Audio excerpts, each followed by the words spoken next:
Hello students, welcome to Civil Staff. Are you preparing for UPSC EPFO but you are from a non-commerce background? Or terms like debit, credit, balance sheet scares you? Then you are at the right place. आज हम बात करेंगे how you can score the highest in accountancy for your exam of UPSC EPFO. Right हम आज बात करेंगे हम क्या क्या स्ट्रैटेजीज हैं जिनको फॉलो कर सकते हैं। हम बात करेंगे what would be the high weightage topics, कौन से टॉपिक्स ऐसे हैं जिन्हें आप बिल्कुल भी मिस नहीं कर सकते and how you can score the highest in accountancy. So let's start the video. सबसे पहले फोकस ऑन फंडामेंटल कॉन्सेप्ट्स। अगर आप यूपीएससी का पेपर देखोगे, ईपीएफओ का एग्जाम पैटर्न देखोगे, तो जितने भी क्वेश्चंस आते हैं they have a conceptual background. आपको हर चीज का कॉन्सेप्ट पता होना चाहिए कि हम अगर एसेट्स हैं तो उनको ट्रीट कैसे कर रहे हैं और क्यों कर रहे हैं, अगर लाइबिलिटीज हैं तो उनका क्या ट्रीटमेंट है and the same time treatment क्यों है। हमें दोनों ही के साथ चलना है, क्या ट्रीटमेंट्स हैं और क्यों हम वो फॉलो कर रहे हैं। तो हमें जितना भी फंडामेंटल है, हमारे जितने भी फंडामेंटल कॉन्सेप्ट्स हैं, रूल्स हैं, अकाउंटिंग के कुछ गोल्डन रूल्स हैं, उनको फोकस में रखना है, उनको समझना है। हर चीज का हमें रीजन पता होना चाहिए कि हम वो क्यों कर रहे हैं, हमारी रिकॉर्डिंग ऑफ ट्रांजैक्शंस ऐसे क्यों हो रही हैं। सेकेंड जो हमें बात ध्यान में रखनी है दैट इज रेगुलर प्रैक्टिस। अगर आप नॉन कॉमर्स बैकग्राउंड से हैं देन यू नो कि जितने भी हमारी अकाउंटेंसी में जितने भी कॉन्सेप्ट्स हैं, रूल्स हैं, फॉलो होते हैं, हम उन्हें हर एक को याद करने की जरूरत है। हर एक चीज डिफरेंट पैटर्न फॉलो कर रही है, हर चीज के कुछ डिफरेंट रूल्स हैं। देन अगर आप रेगुलर प्रैक्टिस नहीं करोगे तो वो चीजें भूलने लग जाती हैं, मिसमैच होने लग जाता है, कहीं की टर्म्स कहीं पे याद आएंगी, won't be the right thing for you. तो इसीलिए रेगुलर प्रैक्टिस करना बहुत मैंडेटरी है। एज वी से practice makes a man perfect. तो जितनी ज्यादा प्रैक्टिस होगी उतना ही ज्यादा कॉन्सेप्ट अच्छा होगा, चीजें ऑन द टिप्स होंगी, राइट। अब हम बात करेंगे what are the high weightage topics. अगर हम बात करते हैं हमारे जो प्रीवियस ईयर क्वेश्चन पेपर्स हैं, जितने भी हमारे अभी तक हुए हैं पेपर्स, उनमें कुछ ऐसे टॉपिक्स हैं जो बार बार रिपीट किए जा रहे हैं, बार बार आते हैं and they are most valuable, जिनको हम बिल्कुल भी मिस नहीं कर सकते, right. Starting with the basics of accounting. जितने भी हमारे अकाउंटिंग के बिल्कुल जो बेसिक्स हैं, फॉर एग्जाम्पल हमारे पास डबल एंट्री बुक कीपिंग है। डबल एंट्री बुक कीपिंग में आता है डेबिट है तो क्रेडिट होगा हर जगह, राइट। तो कुछ इस तरह के हमारे कॉन्सेप्ट्स हैं, कन्वेंशंस हैं जो बिल्कुल हमारी अकाउंटेंसी के बेसिक्स हैं, उनको मिस नहीं करना। देन है हमारे पास accounting equation that is assets is equals to liabilities plus capital. इन चीजों का what is the basics, what is the use, इनको मिस नहीं करना। साथ ही साथ में हमारे पास आ जाते हैं 3 types of accounts, personal, real and nominal. And इन्हीं के साथ साथ हमारे 3 गोल्डन रूल्स ऑफ अकाउंटिंग आते हैं जो अगेन बहुत ही इंपॉर्टेंट है, इन्हें बिल्कुल मिस नहीं करना। देन आ जाता है अकाउंटिंग का cycle, how accounting works, right, start से लेके एंड तक। Starting with the journal entries, किस तरह एंट्रीज पोस्ट होंगी, कौन कौन सी सब्सिडरी बुक्स हैं, जर्नल में एंट्रीज किस तरह पोस्ट होंगी। देन उन जर्नल एंट्रीज को हम लेजर में किस तरह पोस्ट करेंगे, ट्रांसफर करेंगे, एंड देन देयरफॉर उसका ट्रायल बैलेंस बनेगा। ये है हमारा एक प्रॉपर अकाउंटिंग साइकिल और इसके जितने भी बेसिक कॉन्सेप्ट्स हैं किस तरह होगा, इसे मिस नहीं कर सकते। Again important topic. नेक्स्ट है फिर फाइनल अकाउंट्स। जब हमारा ट्रायल बैलेंस बन गया तो उसके बाद हमारे फाइनल अकाउंट्स बनते हैं, जिसमें आता है हमारे पास trading account, profit and loss account and balance sheet. Again तीनों ही जो हमारे डॉक्यूमेंट्स बनते हैं, जो हमारी रिकॉर्ड बनता है, बहुत इंपॉर्टेंट है। तीनों ही अकाउंट्स जो हैं बहुत बेसिक्स ऑफ अकाउंटिंग में आते हैं। ये शो करते हैं एक कंपनी की जो भी फाइनेंशियल पोजीशन है, राइट। तो अगेन इनको हम नहीं मिस कर सकते। देन आ जाती हैं हमारे पास accounting ratios, again a very important topic. Accounting ratios के जितने भी हमारे फॉर्मूलाज हैं, जितनी भी हमारी रेशोज हैं, लाइक हमारे पास लिक्विडिटी रेशोज हैं, सॉल्वेंसी रेशोज हैं, प्रॉफिटेबिलिटी रेशोज हैं, सबके हमारे फॉर्मूलाज, इनका मतलब क्या है, what does they show, very important है। नेक्स्ट आ जाता है फिर हमारे पास कैश फ्लो स्टेटमेंट। हमारी कैश फ्लो स्टेटमेंट्स आ जाती हैं। कैश फ्लो के अंदर हमारे पास 3 तरीके की एक्टिविटीज हैं, operating activities, investing activities and financing activities. ये तीनों ही बहुत इंपॉर्टेंट है। हर एक एक्टिविटी को आपने किस क्राइटेरिया के बेसिस पे देखना है, किस क्राइटेरिया के बेसिस पे वो हमारी जाएंगी ऑपरेटिंग, इन्वेस्टिंग या फाइनेंसिंग के अंदर, ये क्राइटेरियाज का पता होना, उन क्राइटेरियाज के थ्रू हमें एक्टिविटीज को कैसे देखना है, कैसे क्लासिफाई करना है, is very important again, right. Next आ जाता है depreciation and reserves. Again very important topic. जितने भी हमारे डेप्रीसिएशन के मेथड हैं जिनके थ्रू हम डेप्रीसिएशन को चार्ज करते हैं P&L अकाउंट के अंदर, बहुत इंपॉर्टेंट है। नेक्स्ट हमारे पास है कंपनी अकाउंट्स। कंपनी अकाउंट्स के अंदर जो भी हमारे शेयर्स इशू होते हैं, डिबेंचर्स इशू होते हैं, बोनस शेयर्स इशू किए जाते हैं, इनका बेसिक मतलब, जर्नल एंट्रीज एंड इनको हमने ट्रीट कैसे करना है अकाउंटिंग के अंदर, including right issue shares and buyback of shares हम इशू भी कर रहे हैं, साथ ही साथ में बायबैक भी है।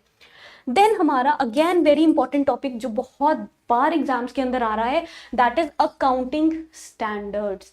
अकाउंटिंग स्टैंडर्ड्स में specifically AS2, AS3 and AS9, जहां पे AS2 हमें बताता है इन्वेंट्री के बारे में, AS3 हमें बताता है कैश फ्लो, हमने जो ऊपर भी किया है cash flow statements and activities, and AS9 revenue recognition, कि हमें रेवेन्यू को कैसे रिकॉग्नाइज करना है, किस तरह क्या क्राइटेरियाज होंगे हमें रेवेन्यू को कैटेगराइज करने के। तो ये 3 हमारे बहुत ही इंपॉर्टेंट AS हैं। इनके अलावा भी जितने हमारे अकाउंटिंग स्टैंडर्ड्स हैं, दे ऑल आर इंपॉर्टेंट। उनकी जो मेजर लिस्ट है वो हम सबको याद होनी चाहिए फॉर द एग्जाम, राइट। अब हम बात करेंगे what would be our strategy to score the highest. हमें अकाउंटेंसी के अंदर हाईएस्ट नंबर्स लेके आने हैं, क्योंकि ये एक बेसिक कॉन्सेप्ट है।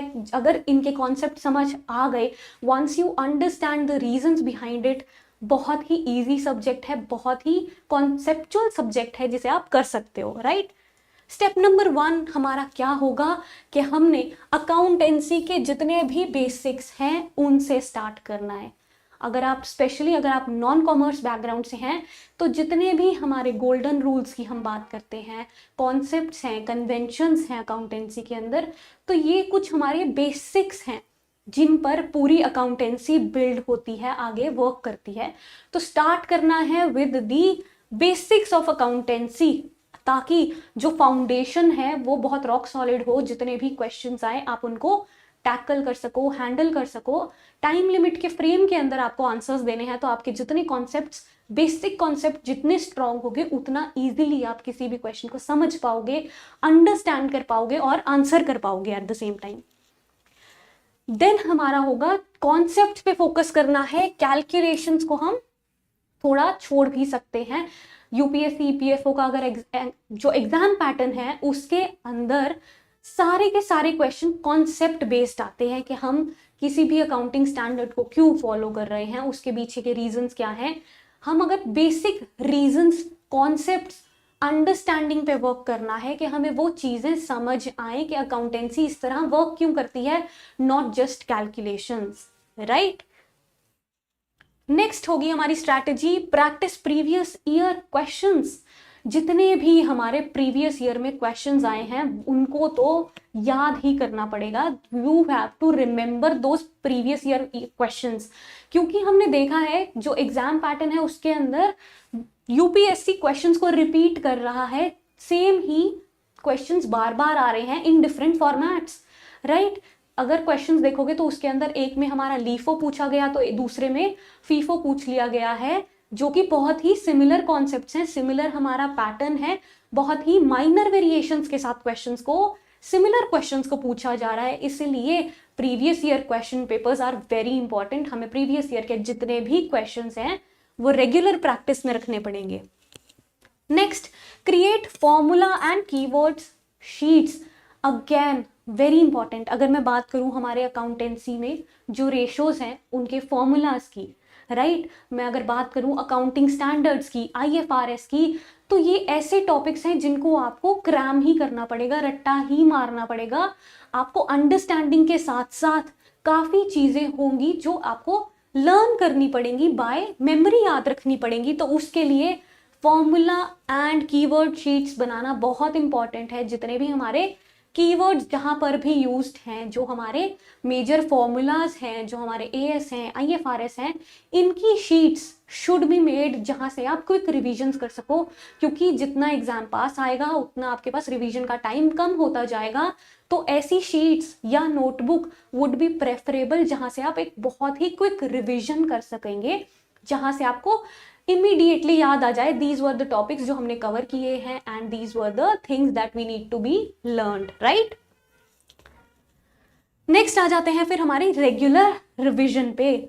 रेगुलर रिवीजन क्यों इंपॉर्टेंट है? वी ऑल नो कि रिवीजन बहुत ही मेजर रोल प्ले करेगी फॉर स्पेशली जिनके पास नॉन कॉमर्स बैकग्राउंड था। अगर एक बार आपने चीज़ों को समझ लिया, एक बार आपको समझ भी आ गई, तो भी उसकी रेगुलर रिवीजन की बहुत ज़्यादा रिक्वायरमेंट है, क्योंकि आपको जितना आप रिवाइज करोगे उतने वो टॉपिक्स आपके स्ट्रॉन्ग होंगे। जितने आपके टॉपिक्स स्ट्रॉन्ग होंगे उतना ईजिली आप एक क्वेश्चन को समझ पाओगे कि क्वेश्चंस जो हैं वो पूछना क्या चाहते हैं, what is the basic logics. और सारा का सारा game in the exam of UPSC EPFO, सारा का सारा जो गेम है that lies in the concepts, और कॉन्सेप्ट्स को स्ट्रॉन्ग करने के लिए we need regular revision, right. क्या करा जा सकता है? एक वीक के अंदर एक दिन पक्का कर लिया जाए, लाइक अ संडे और सैटरडे, जिसमें आपने जितने भी प्रीवियस टॉपिक्स किए हैं, जितने भी आपने प्रीवियस चीज़ें की हैं, कॉन्सेप्ट्स किए हैं, उनको रिवाइज किया जाए, उनको एक बार क्विक रिविजन ली जाए, ताकि आपके वो concepts again strong and strong होते जाएं with the coming exams, right. And last, mock test analysis. Mock test बहुत इंपॉर्टेंट रहते हैं। क्यों? क्योंकि जितने ज़्यादा आप मॉक टेस्ट दोगे उतना ज़्यादा आप स्ट्रॉन्ग होते जाओगे, आपके जितने कॉन्सेप्ट्स हैं वो स्ट्रॉन्ग होते जाएंगे। आपको पता चलेगा आप लैक कहाँ कर रहे हो, आपकी कमी कहाँ आ रही है। It could be timing, it could be concepts, then उनका एनालिसिस क्या आपने ढूंढा कि व्हाट कमी क्या आ रही है, क्या फ्लॉज हैं जिन पे वर्क करने की ज़रूरत है। बहुत इंपॉर्टेंट है। जितने मॉक टेस्ट दोगे आपको पता चलेगा कि आप गलती क्या कर रहे हो, एंड जब गलती पता चलती है then we can work upon it कि हाँ जी हमें यहाँ पे ये चीज़ सुधारनी है, बेटर करनी है।